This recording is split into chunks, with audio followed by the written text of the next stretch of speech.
Hi, today's video is the second in a series I'm doing on NuTone Intercom Entry Door Stations.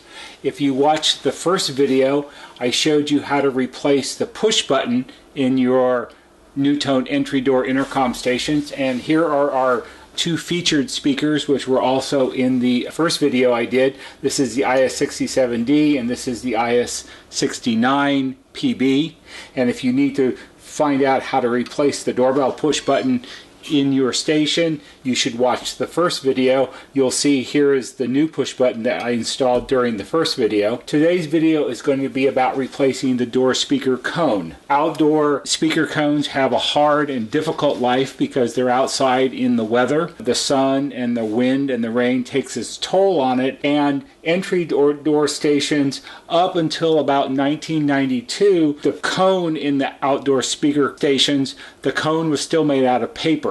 It wasn't about till 1992 when they switched over to plastic cones, and the paper cones do tend to rot and weather away from being outside. So today we're going to look at replacing the cone in an IS67 and in an IS69. Again, these are the two most popular front door stations or entry door stations that NuTone had made, and replacing the speaker is somewhat different in each one of those, so this makes a good example of what you'll need to do. So let's go ahead and turn these over and take a look at the backs and see how they're different from each other. So we'll flip over the IS67 and let's prop it up here just a little bit, and we'll flip over the IS69 and we'll prop that one up too. And one of the things you'll notice is on the IS67, since it's a plastic grilled door speaker, the speaker cone is held in place with 4 Phillips screws. On the IS69, since it's a metal grilled station, instead of screws, it uses these little round push clips that hold the speaker onto the back of the grill, and the push clips push down over these little metal posts that are part of the metal grill assembly itself. So somewhat different in doing each one of these. While we have this turned over, oh, and another thing to point out, on the on this IS67, the screw terminals where the wires attach are at the bottom of the speaker cone, because here's the push button, so that would be the bottom. And on the IS69, this again is the bottom because here's the push button, but the speaker looks like it's upside down. The screw terminals for the wires are here. I don't know why it's like that. It sort of varies from production to production, and you might see an IS69 with the screws at the bottom. I don't know if I've ever seen an IS67 with the screws at the top. So however yours is, it doesn't really make any difference. My preference when replacing a door speaker cone is to do it like the IS67 and put the screw terminals at the bottom. It simply makes it easier to attach the wires. That's all it really comes down to. There isn't any benefit to having it upside down, so don't know why they did that. Anyway, when you buy a new door speaker cone, you need to have the right type of cone. NuTone Entry Door Speaker Cones are a 3.5-inch diameter, and they're always 16 ohms, and that's true starting back in the early 1970s. Before that, they vary somewhat depending on the model of intercom that they're being used with. But modern door speaker cones, say 1972 through 2007, are all 3.5-inch 16 ohm cones. Also, you'll see on the speaker cone itself, marked on the magnet, the round part on the back is the magnet. It'll usually have a NuTone part number, which will be 36076. That's a standard part number for a NuTone front door entry speaker cone, and it was used from approximately 1972 through 2007. There was a short period of time a few years ago where NuTone stopped making these speaker cones, and there was an outcry from service centers and dealers, and probably from consumers also, about the inability to buy replacement speaker cones because it's a necessary part and they do have a finite lifespan, and you need to be able to replace it, otherwise your door speaker won't work. So there was a short period of time when they weren't available, and all of the original ones that NuTone had made look a lot like these two. They have this sort of gold tone plated metal frame with a round magnet on the back, and they'll vary somewhat because they were made for such a long period of time, over 40 years that they made them. So there's a lot of variations, but fundamentally this is what they all look like. When they decided to put them back in production, the new replacement ones are somewhat different. So let's take a quick look at that before we look at how we're going to replace the cones. So this is a modern NuTone Entry Door Replacement Speaker Cone. This we received from NuTone probably a few months ago. We ordered them in large quantities, so we always have them. You'll notice that on all the current production, the frame is now black, still has a round magnet, still has wire connections here, and like most cones since 1992, the cone material is plastic, not paper. And this is 3.5 inch diameter. This is a direct replacement speaker cone. One of the differences between this one and this one has to do with how you attach the wires. Up until the time that NuTone stopped making the original cones, on the wire terminals here, there were always screws where you could attach the wires. For some unknown reason, on the current production ones, they eliminated the screws. And this creates a problem for some people because, you know, the correct way to do this is you either need a connector that will fit on this terminal here or this one. These two terminals are the same for this side, and these two terminals are the same for this side. You'll also notice that the terminals are stamped as plus and minus.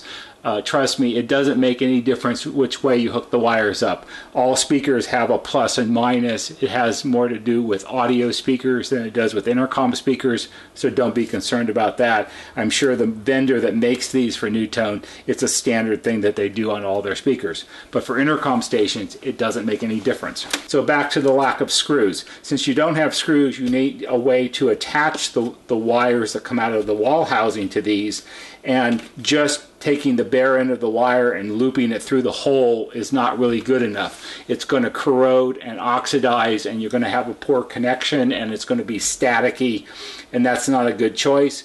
And since most people don't solder, because that would be the correct way to do it, if you looped it through the terminal hole, if you solder it, you're okay, but most people aren't soldering at their homes. So what you need is a few little installation parts, which is what we include with door speakers when people buy them from us. This is a standard little installation bag that we include with every door station.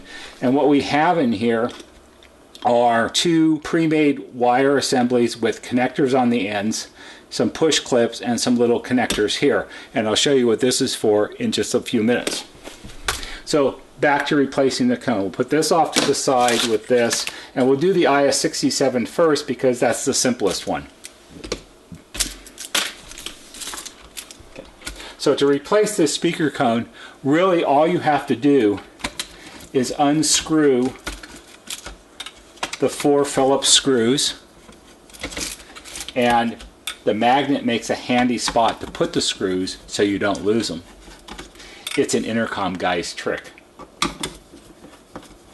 So you just unscrew the 4 screws, take the speaker off, and you can see that's pretty nasty looking. You can see here where it's gotten wet, and when this was brand new, this paper cone was black.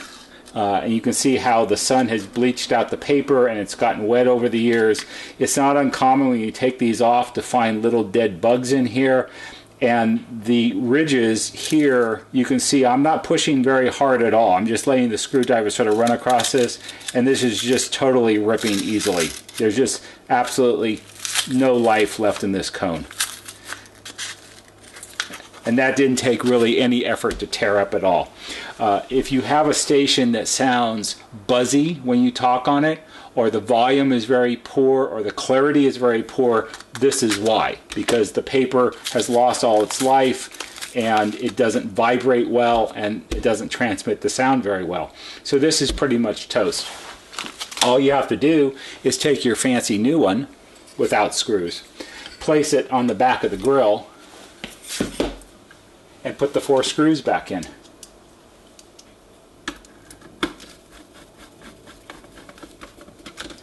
It's always best when you put the screws in to do them diagonally One of the things you don't want to do when you install a speaker in anything, whether it's an intercom station or an entry door station or in your home audio speakers, is you don't want to warp the metal frame. If you do, it won't sound the way it's supposed to. So once you get all 4 screws in, you can go back and just snug them up. And that's all there is to it. Your new speaker cone is mounted in the back of your IA67 grill. But now we still have to attach the wires. So how are we going to do that? Well, that's what the installation kit that we include with the speaker cones is for. We'll take out the 2 little wires, and we make these up at the shop, and it's just a piece of 18 gauge red stranded wire and a piece of 18 gauge black stranded wire, and then we crimp these little blue connectors on the end of it, and these connectors are sized to fit on these tabs. And if you get this from us, you will find that it is a snug fit, and it's supposed to be a snug fit. They're not supposed to be so loose that they wiggle or fall off. And also, so you can put the connector here on the side terminal or here on the bottom terminal. Can't see that very well. Bottom terminal. Or you can do one on the side and one on the bottom. Doesn't make any difference. These 2 are the same connections and these 2 are the same connections. By all rights, since this side is marked as plus, red should be plus. So good workmanship says put the red on the plus side. And all you have to do is line this up, and it's a little easier to do when you're not standing off to the side. But you wiggle that one on, and then you put this one and you wiggle this one on, and now your wires are connected here, and you have the 2 bare ends off these are referred to as pigtails in the industry. Anyway, so those have to be connected to the other ends of the wires that are coming out of your wall. Let's put our push connectors off to the side, and that's what these are for. These are referred to in the business as bean connectors. Sometimes they'll have a name on them, but basically they're bean connectors. They're used in all sorts of low voltage work, which is what this is. And how you attach this is very simple. Let's pretend that this is your wire that's coming out of the wall of your wall housing. The first thing you want to do is snip off the end of it and strip it back again, so you have a nice clean bare copper end. You don't want to reuse the old end, and you don't want to reuse the old end particularly if it had been wrapped around as a hook underneath underneath the screw of the old station. When wires are stripped back, sometimes a lot of guys use just a pair of some kind of diagonal wire cutters, and they'll use them to cut through the insulation and pull it off to strip the wire. When you do that, many times the cutters will nick the copper right at where the insulation has been cut, and then when you bend it over, it's already a little weak from being nicked.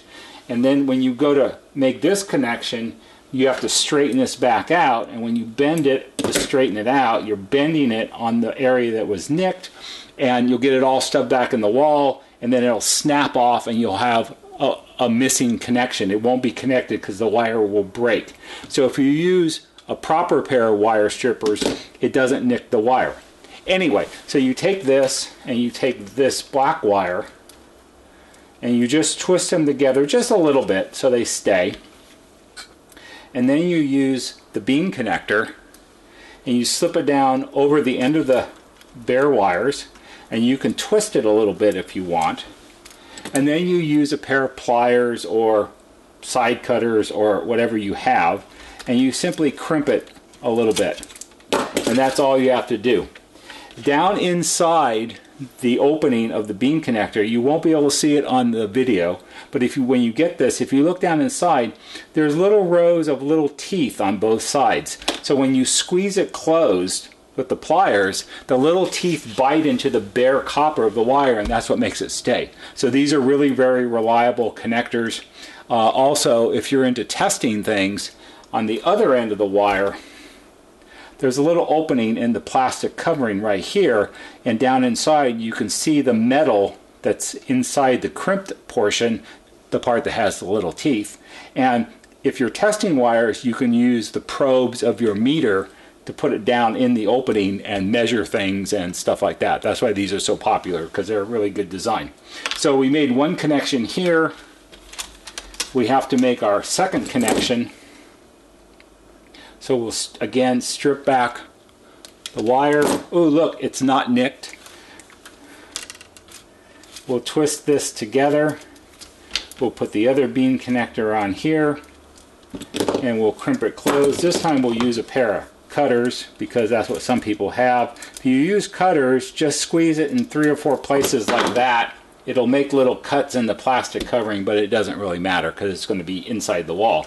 And now your new door speaker is all hooked up and ready to go. So that's how you do an IA67 or any other plastic grilled door speaker that has screws.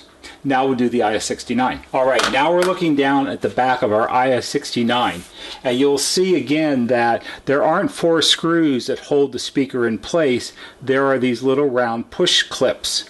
So to get these off, you have to pry the round push clip off the pin.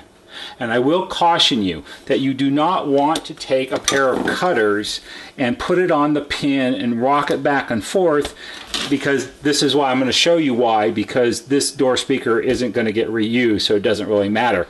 If you use a pair of cutters and you pry back and forth trying to get the pin off, you will snap it off. And it's not that hard to do. So you don't want to do that. You also don't want to cut off the pin because it'll make getting the clip off easier. Maybe only a little bit easier. There it goes. You have to make sure the pins don't get broken off, because if you break off all the pins, there won't be any way to put the new push clips down over the pins, so there won't be any way to hold the speaker cone on the back of the grill. Also, even if you just break off 2 of them, it's not going to hold the speaker very flat or solidly against the back of the grill, and then when you talk on it, it's going to vibrate on the grill and it's going to sound weird. So you don't want that. So the way you remove the round push clips is sort of a 2-step process. You need 2 screwdrivers. You need a small flat screwdriver and sort of a standard size flat screwdriver. And the way you do this is sometimes you get lucky. This round push clip is it's not pushed down very far. So there's already a slot where you can fit it between the round clip and the speaker frame, so you can pry it up a little bit. And then you can use the larger one and you sort of work it back and forth one side and the other. And sometimes if you get it up far enough, you can use a pair of cutters or a small pair of needle nose pliers and pry it off. Now, it used to be in the old days that you have to be careful of this because, 1, if you break it, it won't stay on the post anymore. And 2, lots of times when you pry them off, they go sprawling across the front porch and they land in the juniper and you'll never find it. So what we do, remember I showed you the installation kit that we send out with the door speakers, we give you 4 brand new ones.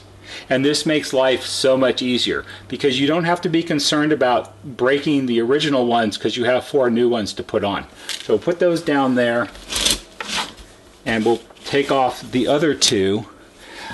One way to get, if the push clip is down against the speaker frame really tightly, what you can usually do is push down on the speaker frame a little bit, right on the curved edge, which will bend it slightly.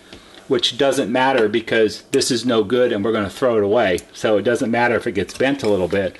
And that'll give you a little more room to wedge up the round clip. And then you can use your screwdrivers to pry it off. Or sometimes, if you have a really small pair of cutters, you can sort of cut it from the edge and then twist it a little bit and pull it off like that. This one sort of broke in half. The idea of this is, see, that one's broken in half.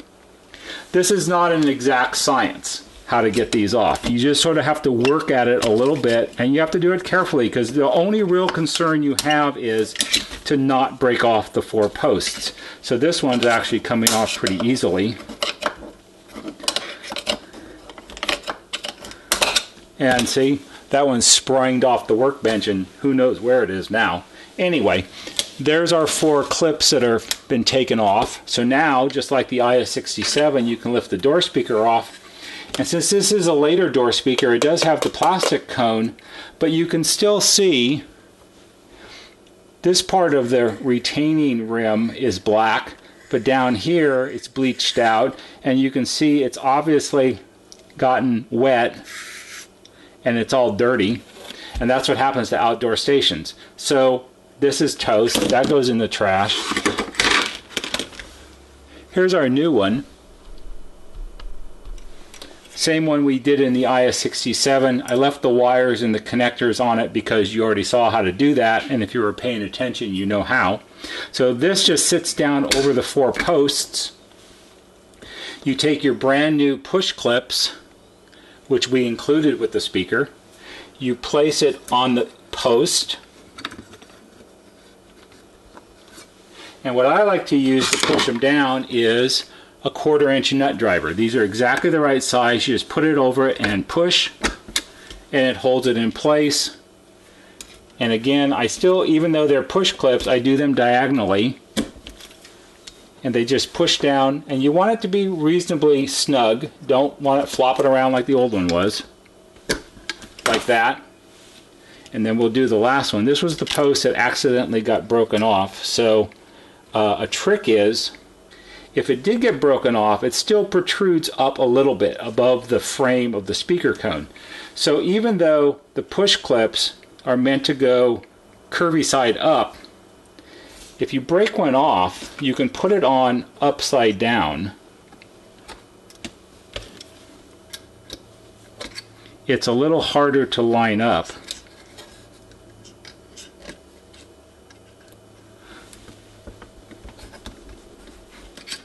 And that one doesn't want to go on. It doesn't always work, but sometimes you can actually put them upside down. We'll put that one up. That one got kind of mangled. So don't mangle yours when you put them on. Try this one. There we go. And there it is. So your new door speaker is held onto the back of your IA69 grill with the 4 little push clips. We've already done the wires. All you have to do is mount it back on the wall and you're good to go. This is the same for an IA67, which is a metal grilled door entry station from the same period, but IA67s don't have a doorbell button built onto them. It's just a grill and a speaker cone. So that's how to replace the speaker cone on your NuTone Entry Door Station. I hope you found this video to be interesting and will be helpful to you. If you need a door speaker cone with the installation kit, you can contact us. Our phone number and our email is listed in the comments down below, and we can send it out to you. The next installment of the door station video set will be how to replace the entire door station with a brand new one. So that's all for today. See you on the next video.